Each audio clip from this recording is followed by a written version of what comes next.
नमस्कार. EVMच्या प्रशिक्षणामध्ये सर्व प्रशिक्षणार्थींचं मनपूर्वक स्वागत.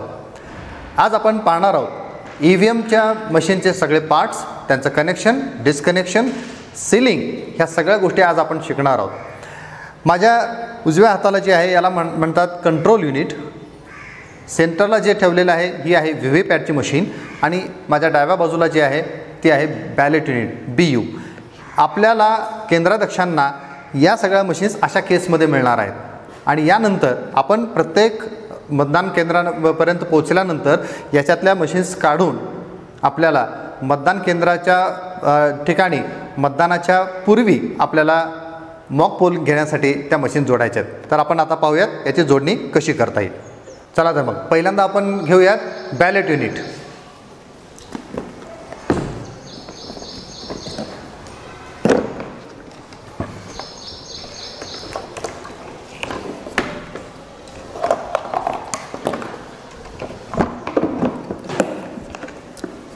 त्यानंतर आपण घेऊयात व्हीव्हीपॅट.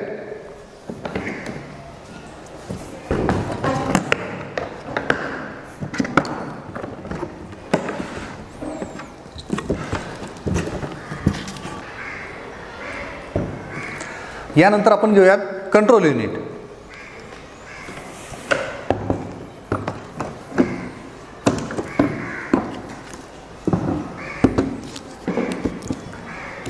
ही आहे बॅलेट युनिट, ही आहे व्हीव्हीपॅट आणि याला म्हणायचं कंट्रोल युनिट. आणि यापैकी बॅलेट युनिट आणि व्हीव्हीपॅट या दोन मशीन मतदान कक्षामध्ये असणार आहेत आणि कंट्रोल युनिट हे मतदान अधिकाऱ्याच्या टेबलवरती असणार आहे.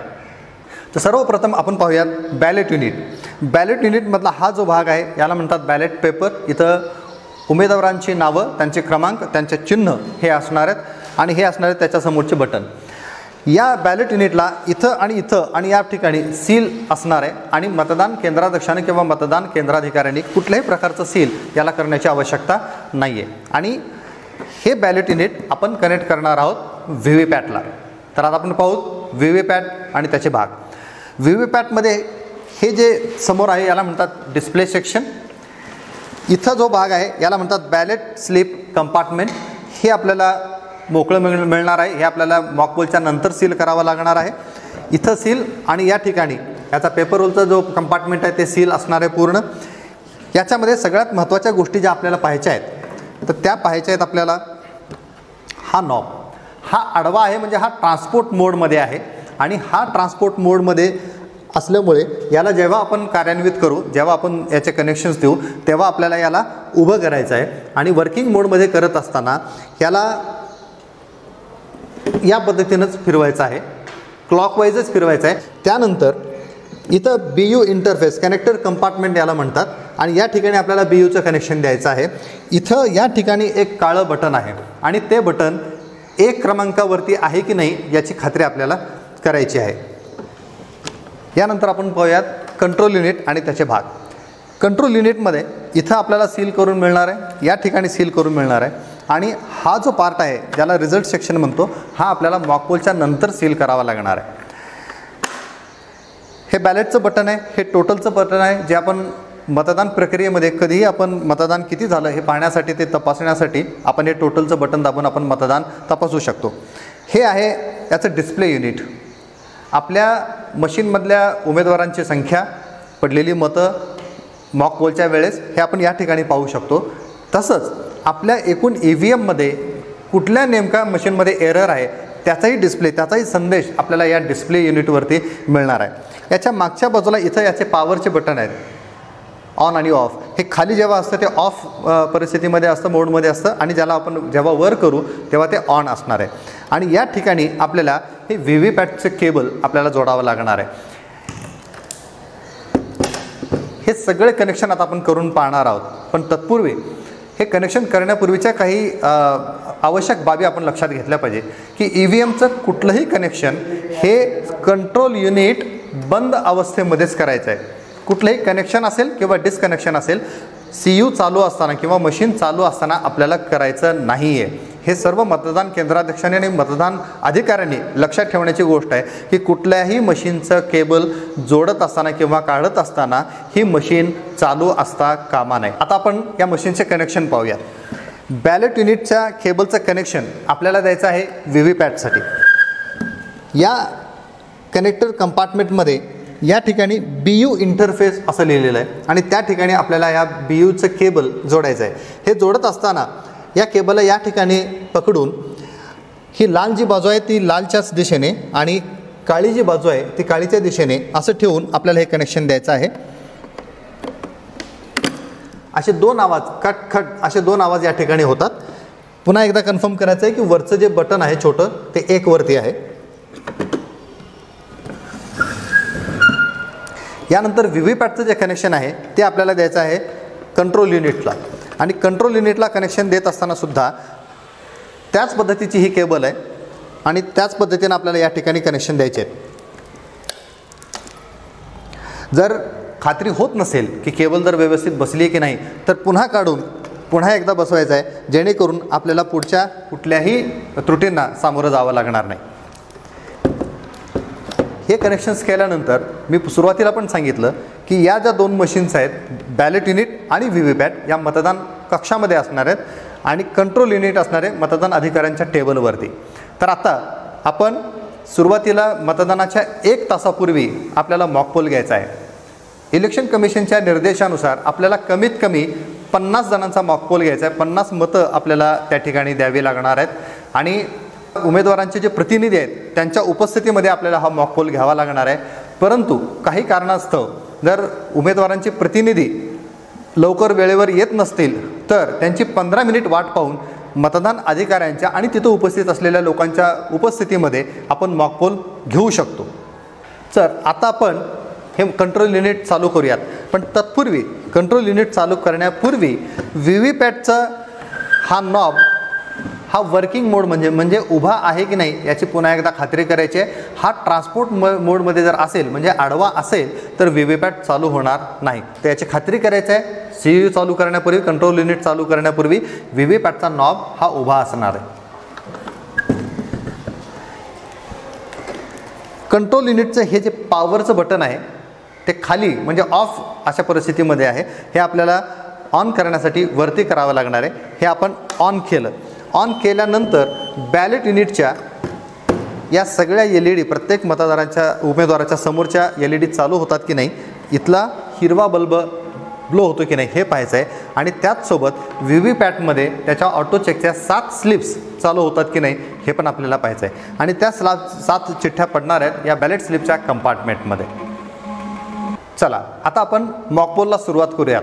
मॉकपोलला सुरुवात करण्यापूर्वी याच्यामध्ये पडलेल्या या 7 चिठ्ठ्या आपल्याला बाजूला करायच्या आहेत आणि या कंपार्टमेंटमध्ये कुठलीही चिठ्ठी नाही आहे हे उमेदवारांच्या प्रतिनिधींसमोर आपल्याला एकदा त्यांच्याकडून कन्फर्म करून घ्यायचं आहे की या कंपार्टमेंट पूर्ण रिकामा आहे, यामध्ये कुठल्याही चिठ्ठ्या नाही आहेत. त्यांना आपण दाखवून त्याचं कन्फर्मेशन करून घ्यायचं आहे.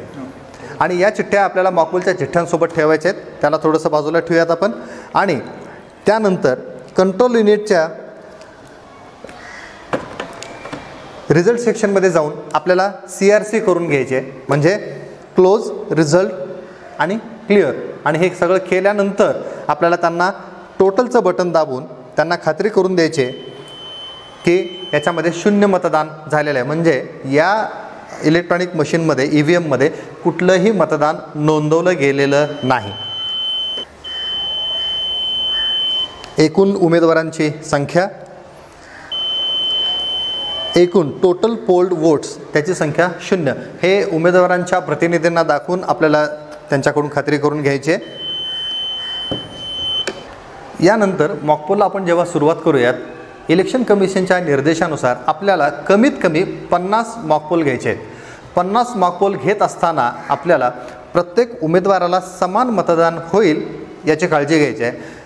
या प्रत्येक उमेदवारासोबतच शेवटचं जे बटन असणार आहे, शेवटचा जो आपल्याला ऑप्शन असणार आहे तो आहे नोटा, म्हणजे यापैकी नाही, यालासुद्धा आपल्याला मतदान करायचं आहे. उमेदवारांची संख्या जर असमान असेल आणि 50 जर होण्यासाठी आपल्याला काही मतदान जर कमी पडत असतील तर त्यावेळेस नोटाचे मतदान आपण करून आपल्याला 50चा मॉकपोल पूर्ण करायचा आहे. तर आता आपण मॉकपोलला सुरुवात करूयात.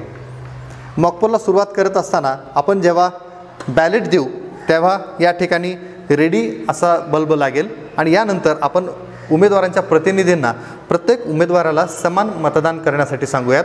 इथं केल्यानंतर त्यांना खात्री करून द्यायची की त्यांनी ज्या उमेदवाराला मतदान दिलेलं आहे त्याच्या समोरचाच हा लाल रंगाचा LED बल्ब लागतो आणि त्यानंतर व्हीव्हीपॅटच्या डिस्प्ले युनिटवरती त्यांनी ज्या उमेदवाराला मतदान केलेलं आहे त्या उमेदवाराचं नाव, त्याचा क्रमांक आणि त्याच्या चिन्ह या ठिकाणी 7 सेकंदासाठी डिस्प्ले होणार आहे. 7 सेकंदानंतर ती चिठ्ठी आत बॅलेट स्लिपच्या कंपार्टमेंटमध्ये तुटून पडणार आहे.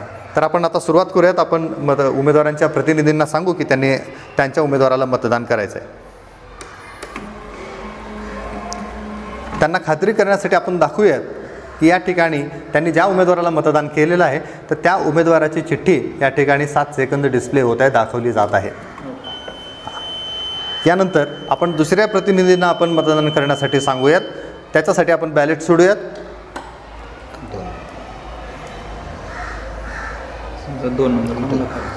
2 हां, त्याच्या समोरचाच हा लाल बल्ब पेटलेला आहे आणि तसेच इथं डिस्प्ले युनिटवरती त्याच 2 क्रमांकाच्या उमेदवाराची चिठ्ठी या ठिकाणी येत आहे.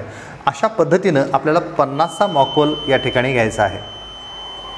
मॉकपोल संपल्यानंतर या बॅलेट स्लिप कंपार्टमेंटमधून त्या मॉकपोल झालेल्या चिठ्ठ्या आपल्याला बाहेर काढायच्या आहेत. त्या मोजून 50 आहेत याची खात्री आपल्याला उमेदवारांच्या प्रतिनिधींना द्यायची आहे आणि ते खात्री दिल्यानंतर या ठिकाणी सुद्धा आपण रिझल्टचं बटन दाबून आपल्याला क्लोज आणि त्यानंतर रिझल्टचं बटन दाबून इथं सुद्धा त्यांच्या उमेदवाराला त्यांनी दिलेली मतं ही योग्य आहेत की नाही याची खात्री आपल्याला करून घ्यायची आहे. आणि या प्रत्येक चिठ्ठ्यांवरती मॉकपोलचा शिक्का दिला जाणार आहे केंद्राध्यक्षांना. तर त्यांनी या प्रत्येक चिठ्ठीवरती तो मॉकपोलचा शिक्का मारायचा आहे आणि या सर्व चिठ्ठ्या तुम्हाला देण्यात आलेल्या काळ्या एन्व्हलपमध्ये, काळ्या पाकिटामध्ये घालायच्या आहेत. त्या पाकिटावरती तुमच्या मतदान केंद्राचं क्रमांक आणि नाव त्याचा उल्लेख करायचा आहे आणि ते काळे पाकिट तुम्हाला प्लॅस्टिकचं एक कंटेनर दिलं जाणार आहे, त्याच्यामध्ये ते सीलबंद करायचं आहे. त्याच्यावरती पुन्हा एक गुलाबी सील मिळणार आहे. त्याही कंटेनरवरती तुम्हाला तुमच्या मतदान केंद्राची माहिती लिहायची आहे आणि त्या गुलाबी पट्टीने ते कंटेनर सील करायचं आहे. मॉकपोल संपल्यानंतर मॉकपोलचं डिक्लेरेशन फॉर्मवरती उपस्थित उमेदवाराच्या सर्व प्रतिनिधींच्या सह्या, कुठल्या उमेदवाराला किती मतं पडली याची सगळ्याची नोंद करून तिथं त्या उपस्थित उमेदवारांच्या प्रतिनिधींच्या सह्या आपल्याला घ्यायच्यात आणि तो मॉकपोलचा डिक्लेरेशनचा फॉर्म आपल्याला व्यवस्थित ठेवून द्यायचा आहे. मॉकपोलच्या नंतर आपल्याला क्लोज दाबून त्यांना दाखवायचं आहे आपल्याला की क्लोज केल्यानंतर बॅलेटचं जर बटन दाबलं आपण तर या ठिकाणी इनव्हॅलिड असा संदेश होतो, म्हणजे त्याच्यानंतर कुठलंही मत नोंदवलं जात नाही. ही CRC आपण करून घेणार आहोत आणि त्यापूर्वी ते केल्यानंतर त्यांना टोटलचं बटन दाबून आपण या मतदान यंत्रामध्ये 0 मत नोंदवलं गेलेलं आहे. पूर्वीची मॉकपोलची नोंदवली गेलेली मतं सर्व पुसून टाकलेली आहेत हे आपल्याला त्या उमेदवारांच्या प्रतिनिधींना दाखवून द्यायचं आहे. मतदान प्रक्रियेमध्ये मॉकपोलच्या पूर्वी एकदा CRC आणि मॉकपोलच्या नंतर एकदा CRC या प्रक्रिया अत्यंत महत्त्वाच्या आहेत, त्या न विसरता केल्या गेल्या पाहिजेत. CRC म्हणजेच क्लोज, की आपण हे पोलिंग क्लोज केलेलं आहे, त्यानंतर रिझल्ट, R म्हणजे रिझल्ट, आणि त्यानंतर आपण केलेलं मतदान हे क्लिअर म्हणजे आपल्याला पुसून टाकायचं आहे. ही CRCची जी स्टेप आहे, मॉकपोलच्या पूर्वी CRC आणि मॉकपोलच्या नंतरची CRC. मॉकपोलच्या नंतरची CRC केल्याशिवाय मशीन सील आणि मतदान करायचं नाही आहे. अशा प्रकारे व्हिडिओ आवडल्यास व्हिडिओ लाईक, शेअर आणि सबस्क्राईब करायला विसरू नका. धन्यवाद.